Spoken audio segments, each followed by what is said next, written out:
এই রাজ্য উত্তরপ্রদেশের থেকেও ভয়াবহ অবস্থায় চলছে। মাননীয় বারবার বলেন যে বিজেপি খারাপ, কিন্তু বিজেপির থেকেও মমতা ব্যানার্জি খারাপ। তার পরিণতি মমতা ব্যানার্জি দেখিয়েছেন আবু সিদ্দিকী। খুনি পুলিশের চামড়া খুলে নেব আমরা।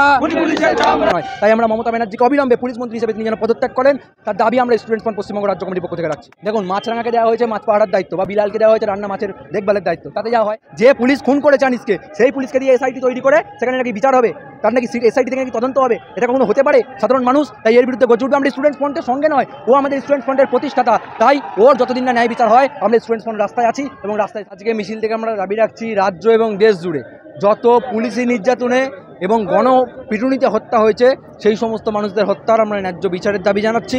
এবং আপনারা জানেন ঢোলারহাট থানার পুলিশ আমাদের আইএসএফ কর্মী আবু সিদ্দিক হালদারকে কীভাবে কাস্টডিতে নিয়ে খুন করেছে, তার প্রতিবাদে এবং তার যাতে ন্যায় বিচার হয় তার দাবি। আনিস খান থেকে শুরু করে বারবার যারা পুলিশের দ্বারা আক্রান্ত হয়েছে, পুলিশের দ্বারা হত্যা হয়েছে যাদের, তাদের খুনের বিচার চাই। অনেকে বলছে এই রাজ্য উত্তরপ্রদেশের মতো চলছে। একদম সঠিক, এই রাজ্য উত্তরপ্রদেশের থেকেও ভয়াবহ অবস্থায় চলছে। মাননীয় বারবার বলেন যে বিজেপি খারাপ, কিন্তু বিজেপির থেকেও মমতা ব্যানার্জি খারাপ। তার পরিণতি মমতা ব্যানার্জি দেখিয়েছেন আবু সিদ্দিকীর ঘটনায়। তাই আমরা মমতা ব্যানার্জিকে অবিলম্বে পুলিশ মন্ত্রী হিসেবে তিনি যেন পদত্যাগ করেন, তার দাবি আমরা স্টুডেন্টস ফ্রন্ট পশ্চিমবঙ্গ রাজ্য কমিটির পক্ষ থেকে রাখছি। স্টুডেন্টস ফ্রন্ট আনিস খানের পক্ষে ছিলেন।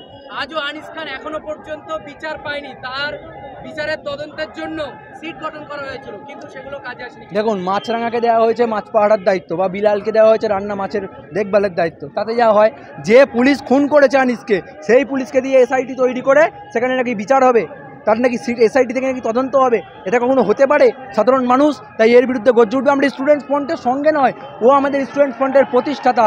তাই ওর যতদিন না ন্যায় বিচার হয়, আমরা স্টুডেন্টস ফ্রন্ট রাস্তায় আছি এবং রাস্তায় সার করে ওর পরিবারের সঙ্গে যোগাযোগ করে, ওর আইনজীবীদের সঙ্গে যোগাযোগ করে যাতে ও ন্যায় বিচার পায়, তার দাবি আমরা রাখবো। আপনাদেরকে এখান থেকে এই সেই রাসমণি যা আপনাদের ইতিহাস হয়ে রয়েছে, এই রাসমণি থেকে আবারও আপনাদের সেই পুলিশের পুরনো ভূমিকা দেখতে পাবেন না, আশা করি পুলিশ আমাদেরকে সেইভাবে গতবার যে ভুলটা করেছিল 42 দিন আটকে রাখার পরে যখন ছাড়া পেয়েছিলেন নওশাদ সিদ্দিকী, তখন মুখ্যমন্ত্রী বুঝতে পেরেছিলেন যে আগামীর মুখ্যমন্ত্রী নওশাদ সিদ্দিকী। তাই সেই ভুল মুখ্যমন্ত্রী আর করবেন না, সেটা উনি ভালোভাবেই জানেন। সকলে দাবি একটাই যে এই সরকারকে পদত্যাগেরও দাবি করছেন, আপনি কি বলবেন? অবশ্যই এই সরকারের পদত্যাগ এবং এই পুলিশ মন্ত্রীর পদত্যাগ জরুরি। কারণ রাজ্যে একের পর এক গণপিটুনিতে হত্যা আমরা দেখছি, রাজ্যে একের পর এক পুলিশ কাস্টাডিতে হত্যা আমরা দেখছি। এটা কোন রাজ্যে হয়? রাজ্যে কোনো সরকার থাকলে এরকম কাজ হতে পারে না। তাই আমরা এই সরকারের পদত্যাগ চাই। একদিকে আমরা দেখতে পাচ্ছি যে পুলিশের কাছে মানুষ শেল্টার পায়, যেখানে গিয়ে যে আমি নিরাপত্তা, পুলিশের অন্তত জেলে গেলে, সেই পুলিশের জেলে গিয়ে অর্থাৎ সেখানে গিয়ে তারা শেল্টার পাচ্ছে না। কি বলবেন? সেইটাই তো আজকে প্রশ্ন, সেইটাই তো সব থেকে বড় প্রশ্ন। যে পুলিশ রক্ষক, সেই পুলিশ আজকে ভক্ষক।